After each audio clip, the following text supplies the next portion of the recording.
Bonjour Laurent Gédéon. La guerre qui s'est éclatée au Moyen-Orient provoque déjà des conséquences dans plusieurs secteurs et à presque tous les pays du monde, dont le Vietnam.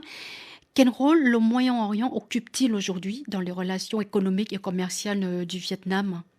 Bon, le volume des échanges commerciaux entre le Vietnam et le Moyen-Orient est relativement limité.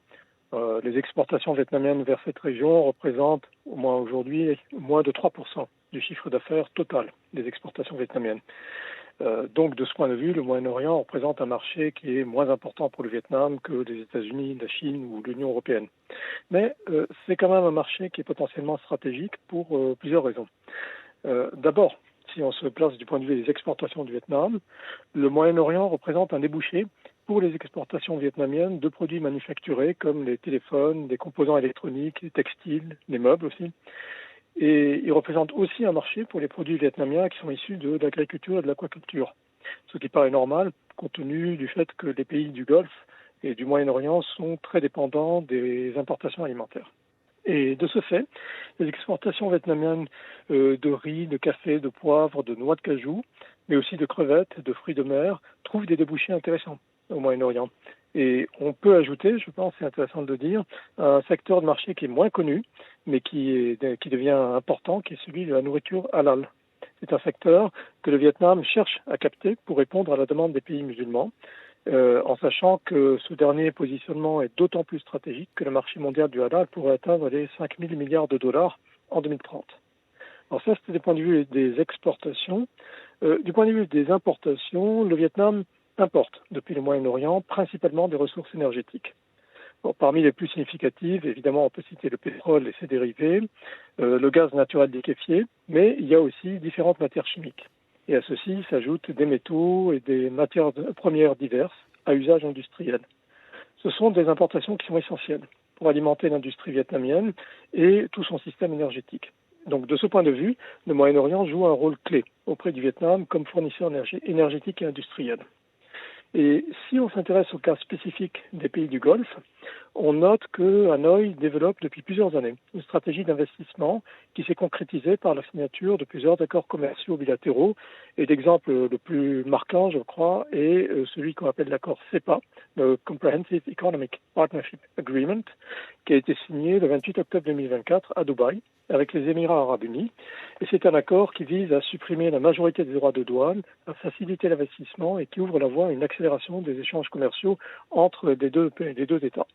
Donc pour répondre de manière synthétique, on peut dire que le Moyen-Orient constitue pour le Vietnam un levier de diversification commerciale et énergétique qui est important, à un moment où le pays cherche à réduire de toute façon sa trop grande dépendance à de grands partenaires comme la Chine ou les États-Unis.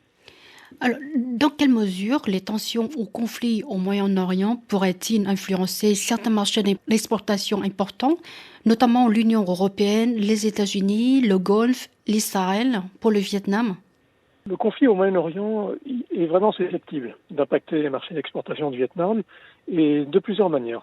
Un premier élément de réponse réside dans le fait que le conflit peut entraîner une hausse des prix de l'énergie, compte tenu du fait que le Moyen-Orient représente l'une des principales régions productrices de pétrole et de gaz dans le monde, comme on sait. Ceci serait particulièrement vrai en cas de persistance des hostilités, parce que celles-ci impacteraient à la fois la production des hydrocarbures et leur transport. Et l'augmentation du prix du pétrole et du gaz entraînerait mécaniquement celle du coût du transport maritime et aérien. Et l'effet serait un accroissement des coûts de production pour le Vietnam, particulièrement dans les domaines de l'industrie, du textile, de l'électronique, du transport. Donc, s'ils deviennent plus chers, les produits vietnamiens seront moins compétitifs sur les marchés que nous avons évoqués, c'est-à-dire l'Union européenne et les États-Unis, qui représentent à eux seuls les principaux débouchés, c'est-à-dire près de 40% des exportations vietnamiennes des produits manufacturés. Alors, un deuxième élément de réponse est lié au fait que si le conflit s'accompagne d'une insécurisation durable des deux espaces maritimes sensibles que sont le golfe Persique et le nord de l'océan Indien, et que s'ajoute à cela la fermeture partielle ou totale du détroit d'Ormuz, certains axes commerciaux stratégiques vont être impactés. C'est un phénomène qui pourrait même s'aggraver si les Houthis du Yémen entrent à leur tour dans le conflit et essayent de durcir le blocage maritime du détroit de Bab el-Mandeb. pour alléger la pression qui s'exerce sur l'Iran.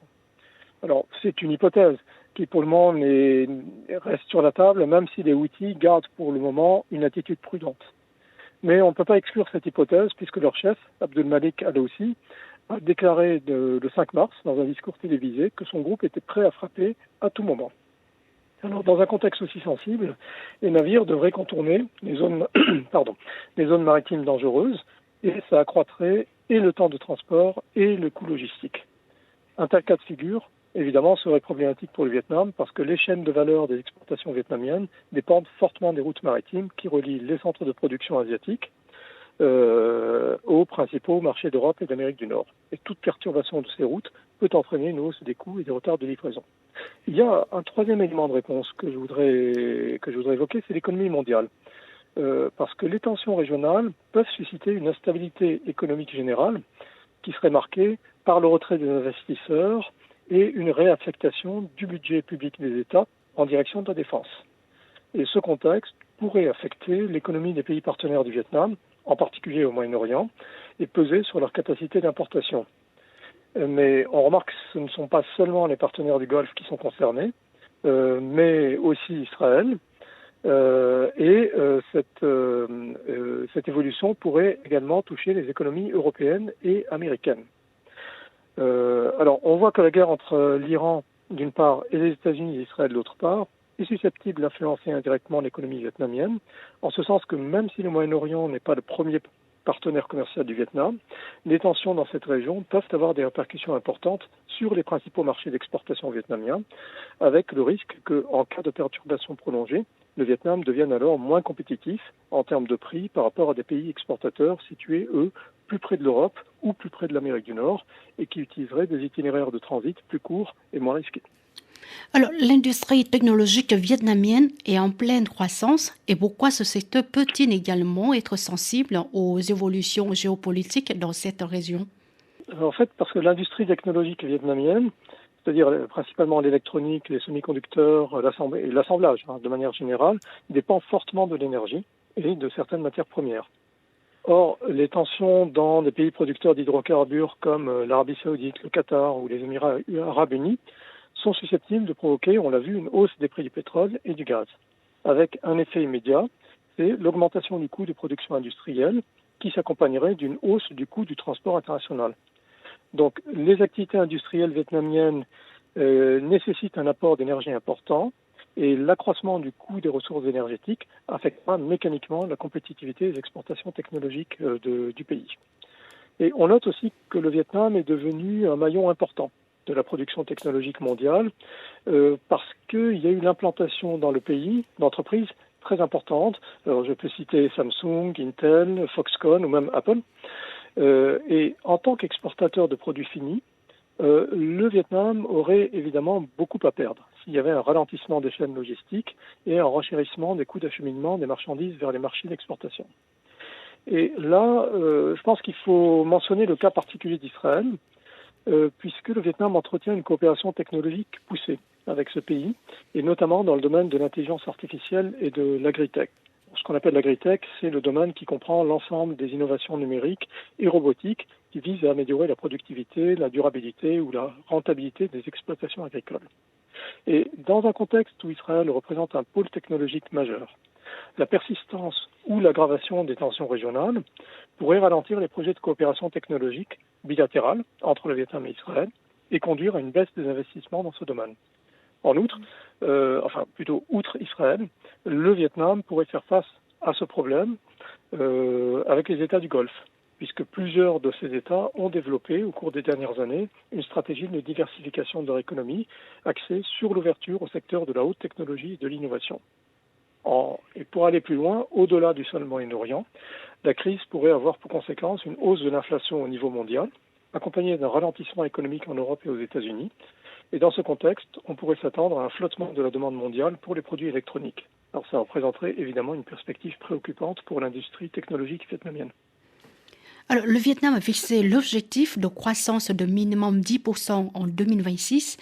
La pression tarifaire des États-Unis a incité le Vietnam à chercher à diversifier ses partenaires commerciaux. Et quel type d'impact économique ou logistique les conflits au Moyen-Orient pourraient-ils encore avoir pour le Vietnam? Alors, il n'est pas simple de répondre à la question parce qu'il y a beaucoup d'inconnus encore aujourd'hui. Mais ce qu'on peut dire, c'est que l'impact économique du conflit portera d'abord sur les ressources énergétiques. On voit que le 10 mars, c'est-à-dire il y a 2 jours, l'administration américaine d'information sur l'énergie, l'AIEA, a relevé ses prévisions moyennes pour le pétrole Brent en 2026 à 79 dollars, alors qu'elle l'avait évalué à 58 dollars en février. Ce qui témoigne d'une augmentation de 36% du prix du Brent depuis le début de l'année. Or, une telle hausse des prix de l'énergie touchera énormément de produits. Alors l'essence, évidemment, le kérosène, mais aussi les engrais, les produits pétrochimiques ou encore les matières plastiques. Et ce renchérissement des coûts va forcément peser sur des secteurs aussi divers que les transports, l'industrie manufacturière, la métallurgie, le commerce de détail, l'alimentation, etc. Et donc, si cette tendance se maintient, on pourrait voir le taux d'inflation annuel du Vietnam passer de 2,5% à peut-être 4% dans les mois à venir. Et ça, c'est dû au fait que la flambée des prix du pétrole pèsera mécaniquement sur la croissance du PIB au Vietnam, et ceci même si le pays est producteur lui-même de pétrole et de gaz, parce que le Vietnam est importateur, et comme il est importateur, il est sensible aux fluctuations des prix du pétrole. Alors, il est difficile aujourd'hui de se livrer à des prévisions fiables, en sachant qu'une fermeture totale et prolongée du détroit d'Ormuz signifierait que les Iraniens ont miné le détroit et qu'ils se livrent au bombardement systématique des navires qui tentent de le franchir. Alors, dans un tel cas de figure, les prix du pétrole pourraient grimper bien au-delà des 100 dollars américains et impacter les perspectives du PIB vietnamien. Parce que un des effets pour le Vietnam serait en effet une hausse de l'inflation, on l'a dit, qui pourrait dépasser les 5%. Et parallèlement, les exportations vietnamiennes se verraient affectées avec pour conséquence probable une diminution du PIB d'au moins 1%. Alors, c'est une situation qui doit donc être suivie avec une grande attention par les autorités vietnamiennes pour leur permettre à la fois d'anticiper les conséquences du conflit et de proposer des mesures correctives les plus efficaces possibles. Merci beaucoup, Laurent Gélion. Je rappelle que vous êtes maître de conférence à l'Université catholique de Lyon en sciences politiques et vous êtes spécialisé en géopolitique et géostratégie et vous êtes membre de l'Institut de l'Asie orientale à l'École normale supérieure de Lyon. Je vous remercie.